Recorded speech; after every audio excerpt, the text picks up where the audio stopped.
Hello friends, రేపటి complete episode ఇప్పుడు ఈ వీడియోలో చూడండి. ఇక సిద్ధు టెన్షన్ పడుతుంటే ఇంతలో కనిష్క వచ్చి, ఏంటి సిద్ధు, ఎందుకు టెన్షన్ పడుతున్నావు? త్వరలోనే మన ఇద్దరికి పెళ్లి జరగబోతుంది. నాకు చాలా సంతోషంగా ఉంది సిద్ధు. కనిష్క, నీకు ఎన్నోసార్లు చెప్పాను, నాకు నిన్ను పెళ్లి చేసుకోవడం ఇష్టం లేదు. నేను తులసిని ప్రేమించాను, ఆమెనే పెళ్లి చేసుకుంటాను. ఇప్పుడు చెప్తున్నాను విను.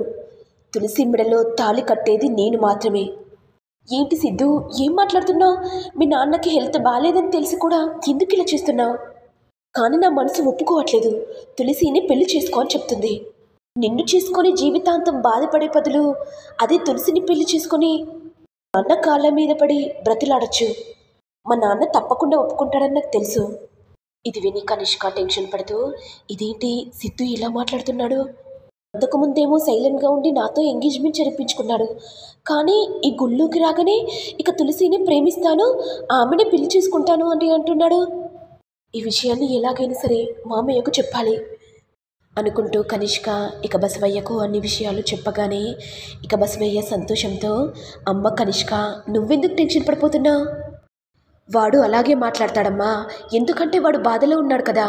ఏం మాట్లాడాలో అర్థం కాక అలా మాట్లాడుతున్నాడమ్మా.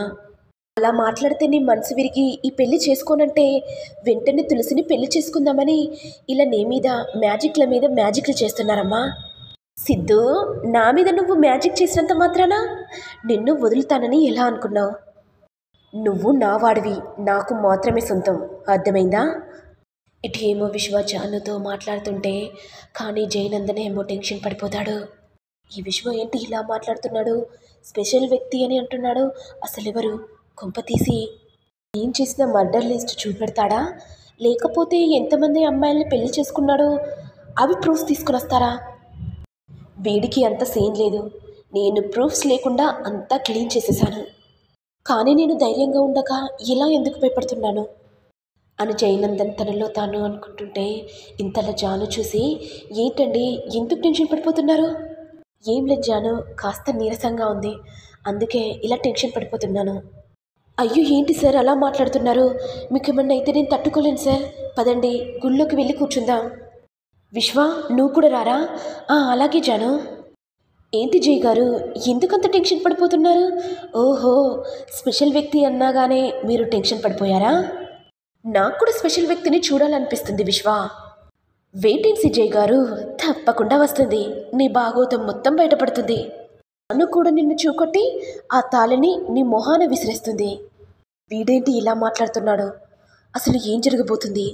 ఎలా తెలుసుకోవాలి అని టెన్షన్ పడిపోతుండగా ఇక జయనందన్ మొదటి భార్య రావడంతో ఒక్కసారిగా షాక్ అవుతాడు. ఏంటి సార్ టెన్షన్ పడిపోతున్నారు? ఓహో, మీకు ఎన్నో పెళ్ళిళ్ళు అయిపోయాయి కదా సార్. మీ మొదటి భార్య రాగానే చాలా టెన్షన్ పడిపోతున్నారా? మరి ఈ విషయాన్ని జానుకు చెప్పిస్తే మరి మీ పరిస్థితి ఏంటి సార్? రే, నిన్ను వదిలిపెట్టండ్రా. మీరు నా అంతు చూసినా పర్లేదు సార్, జాను బాగుండాలి అని అంటుండగా ఇక మొదటి భార్య జయనందన్ దగ్గరికి రాగానే, హలో జై, ఎలా ఉన్నావు? బాగున్నావా? నీ మ్యారేజ్ లైఫ్ ఎలా ఉంది? బాగుందా? బాగుందండి. ఇక జాను వెంటనే, ఏంటి సార్, ఎవరు వీరు? చెప్పడం మర్చిపోయాను జాను, నా క్లాస్మేట్. మీ నాన్న దాన్ని తెలుసుకొని నాతో క్లోజ్గా ఉండేది. నా బెస్ట్ ఫ్రెండ్ ఈ మమత. ఇక జాను వెంటనే, హాయ్ మమత గారు, బాగున్నారండి? బాగున్నామండి. ఇక విశ్వ వెంటనే, ఇదేంటి ఈవిడ ఇలా మాట్లాడుతుంది? జయనందన్ గారి గురించి భాగోతం బయట పెడతానని చెప్పి ఇలా మాట్లాడుతుంది. కొంపతీసి ఈవిడ కూడా డబ్బులకు అమ్ముడిపోయిందా? ఇక విశ్వ కోపంతో, ఏంటండి ఇలా మాట్లాడుతున్నారు? వీడి భాగోతం బయట పెడతానని మీరు నాకు చెప్పారు కదా, మరేంటండి ఇలా ప్లేట్ మార్చి మాట్లాడుతున్నారు? మీరు చెప్తేనే కదా జాను జీవితం బాగుంటుంది. ఇక మమత వెంటనే, ఏంటండి, ఎవరు మీరు? ఏంటి ఇలా మాట్లాడుతున్నారు? జై గారి గురించి నాకు బాగా తెలుసు, మంచి వ్యక్తిత్వం కలవాడు. మా కాలేజీలో అమ్మాయిలు జయనందన్ని పెళ్లి చేసుకోవాలని ఆరాటపడేవారు. అలాంటిది జై పెద్ద సైకో అని ఎలా అంటున్నావు? ఇక జాను కోపంతో విశ్వ చెంప పగలగొట్టి, రై విశ్వ, ఎందుకు ఇలా మాట్లాడుతున్నావురా? జైసాన్ని చూసినప్పటి నుంచి ఎందుకు ఇంత కోపంగా ఉంటున్నావురా? ఎందుకంటే వీడు పెద్ద దుర్మార్గుడు కాబట్టి, ఎందరు అమ్మాయిలను పెళ్లి చేసుకుని మోసం చేశాడు కాబట్టి. ఆ మాట విని జై మర్చిపోజాను, నీకే మంచిది. రే విశ్వ, మాటలు మంచిగా మాట్లాడు, అర్థమైందా? నా జై సార్ గురించి నీకు బాగా తెలుసురా. అసలు నీతో మాట్లాడమే వేస్ట్ రా. ఇక్కడి నుంచి వెళ్ళిపో. కానీ జాను, నా మాట విను. వెళ్ళిపో అని చెప్తుంటే ఒక్కసారి అర్థం కావట్లేదారా? వెళ్ళిపో. ఇక జై వెంటనే, జాను ఎందుకు అలా మాట్లాడుతున్నావు? విశ్వ నా మీద ఎందుకు కోపంగా ఉన్నాడు? అసలు ఎందుకు ఆ కోపమని నేనే రీజన్ తెలుసుకుంటాను అనుకుంటూ ఇక జయనందన్ విశ్వ దగ్గరికి వచ్చి, ఎలా ఉంది నా జల, చూసావు కదా, నేను టెన్షన్ పడిపోయానేమోనని చాలా సంబరపడిపోయావు. నా మొదటి భార్య దగ్గర నా గురించి నిజం చెప్దామనుకున్నావు, కానీ ఏం చేశావు? ఏం చెప్పలేకపోయావు. ఎందుకంటే తను డబ్బులకి అమ్ముడుపోద్ది. అందుకే కదా తన వీక్నెస్ పాయింట్ ఎక్కడో తెలుసుకొని డబ్బుల ఆశ చూపించాను. తను కూడా ఏం చేయలేక పాపం నేను చెప్పినట్టు చేసింది. ఇక విశ్వ కోపంతో, రే ఒక్క విషయం చెప్పురా, మరి తనకు ఎందుకు విడాకులు ఇచ్చావురా? ఎందుకంటే తనకు డబ్బు పిచ్చింది. నేను కాకుండా పెద్ద బిజినెస్ మ్యాన్ దొరికితే వాడితో పెళ్లి చేసుకుంటుంది. అందుకే దీని గుణం తెలిసింది కాబట్టి విడాకులు తీసుకున్నాను. నా మొదటి భార్య డబ్బు పిచ్చిది, డబ్బు కోసం ఏమైనా చేస్తుంది. పాపం ఇప్పుడు నువ్వు మళ్ళీ ఫూల్ అయ్యావు. ఇంకోసారి నా జోలికి వచ్చావనుకో, ఇక నీ ప్రాణాలు లేకుండా చేసేస్తాను విశ్వ. రే జై, నా ప్రాణాలు పోయినా మంచిదే. జానుకు అన్ని విషయాలు చెప్పిస్తాను రా. రే ఎన్నిసార్లు చెప్పాలరా? నేను పెద్ద బిజినెస్ మ్యాన్ని, నా దగ్గర లెక్కలేనన్ని డబ్బులున్నాయి. నేను ఎవరినైనా కొనగలిగే సత్తా ఉంది. వాళ్లకు అన్ని విషయాలు చెప్తావు, కానీ నా దగ్గరికి రాగానే నా గురించి మంచిగా చెప్తారు.